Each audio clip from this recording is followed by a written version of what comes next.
وہ یہ کہتے ہیں کہ بھائی یہ برزخ کی زندگی ہے، برزخ کی زندگی ہے، تو برزخ کی زندگی میں جو روحیں ہیں وہ سب زندہ ہیں تمہارے اعتبار سے، تو پھر اس میں حضور پاک صلی اللہ تعالی علیہ وسلم کی یا شہیدوں کی زندگی کو الگ سے کیوں بیان کیا گیا؟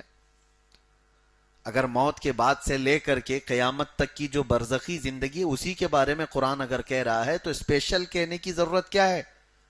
وہ تو ساری روحیں برزخ میں ہیں، مرنے کے بعد وہ سب احساس کرتی ہیں، ساری روحیں، حتیٰ کہ حضور صلی اللہ تعالی علیہ وسلم فرماتے ہیں کافر مردے بھی سنتے ہیں، کافر مردے بھی۔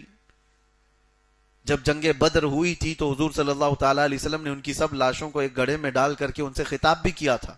صحابہ نے پوچھا یا رسول اللہ آپ ان مردوں سے بات کر رہے ہیں؟ حضور فرماتے ہیں وہ تم سے بھی زیادہ سن رہے ہیں۔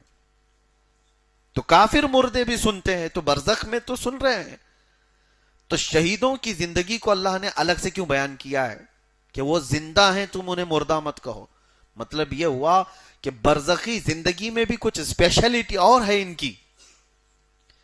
وہ کیا ہے وہ میں بتانا چاہتا ہوں۔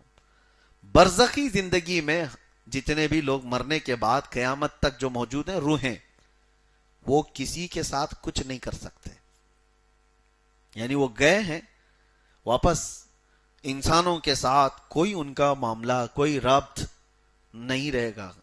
وہ دیکھ رہے ہوں گے، سن رہے ہوں گے، اس کے بارے میں تو حدیثیں ملتی ہیں کہ کافر مردے بھی سن رہے ہوں گے، دیکھ رہے ہوں گے، لیکن تمہارے ساتھ کچھ کر نہیں سکتے۔ سمجھ میں آ رہی بات؟ لیکن جو شہیدوں کی زندگی کو اللہ نے فرمایا ان کو مردہ مت کہو، مطلب یہ ہے کہ وہ عام مردوں کی طرح وہاں نہیں ہے، بلکہ وہ عالم برزخ میں اس حالت میں ہیں کہ اگر تمہیں ضرورت پڑی تو تمہاری مدد بھی کر سکتے۔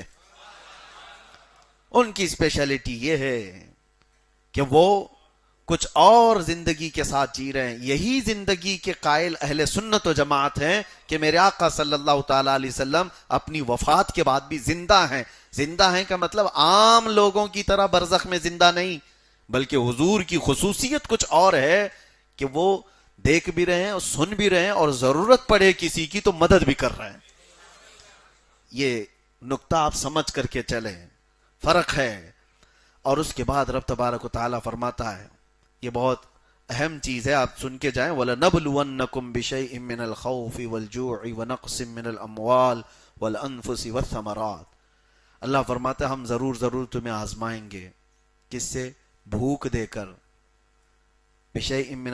وَلَنَبْلُوَنَّكُمْ بِشَيْءٍ مِّنَ الْخَوْفِ پہلے ڈر سے، وَالْجُوعِ اور بھوک سے، وَنَقْصٍ مِّنَ الْأَمْوَالِ مال کو گھٹا کر کے تمہاری آزمائش ہوگی، کبھی کسی کی جان لے کر کے، اور پھلوں کی کمی کر کے، یعنی اناج غلے کی کمی کے ساتھ۔